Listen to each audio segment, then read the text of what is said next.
တရားရှိသူဆိုတာဘယ်ပုဂ္ဂိုလ်မှတရားရှိသူခေါ်ရမလဲတရားတွေကိုသင်ထားလို့တတ်မြောက်နေုံနဲ့တရားရှိသူခေါ်မလားဆိုပါစို့ပဋ္ဌာန်းပစ္စယနေရတာအလွတ်ရတယ်နေတိုင်းပြန်နေတယ်တရားရှိသူလို့ခေါ်မလားပေကြီး17သို့အလွတ်ရတယ်ဆိုနေတယ်တရားရှိသူလို့ခေါ်မလားပိဋက3ပုံအလွတ်ရတယ်ရွတ်ဖတ်နိုင်တယ်တရားရှိသူလို့ခေါ်နိုင်မလားလောကလူတွေကတော့တရားရှိတယ်လို့ခေါ်ကြတယ်စာရိရတယ်တရားတွေသိတယ်တရားရှိတယ်လို့ခေါ်နေကြအဲ့ဒါတရားရှိသူအစစ်ဟုတ်လားဆိုတာကိုမြတ်စွာဘုရားခွဲပြတယ်အဲ့ဒါအဲ့တော့မြတ်စွာဘုရားရဲ့မိန့်ကြားချက်တွေကတကယ်အစစ်မှန်ကိုဥတည်တာအပေါ်ယံကိုဘယ်တော့မှအာမပေးဘူး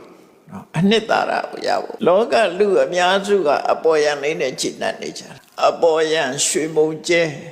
အထဲကနောက်ချေးခံအဲ့တော့အပေါ်ယံလေးကြည့်ပြီးတော့လူတွေကဆုံးဖြတ်နေကြတယ်အတွင်းအနှစ်ကိုသိတဲ့လူကတမ်းမှရှာတယ်အဲ့တော့မြတ်စွာဘုရားဘယ်တော့ဖြစ်အတွင်းနှစ်ကိုကြည့်ပေါ်ယံမကြည့်နဲ့မြေကြီးကိုရွှေဖုံးထားတဲ့ရွှေတတောင်ကြီးကတန်ဖိုးမှမရှိတာရွှေသားအစစ်နဲ့လှုပ်ထားမှရွှေတတောင်အဲ့ဒါလိုပဲတရားရှိသူလို့တော့ခေါ်ခံခြင်းခံရမယ်သို့တော့တရားသိသူမဖြစ်လာ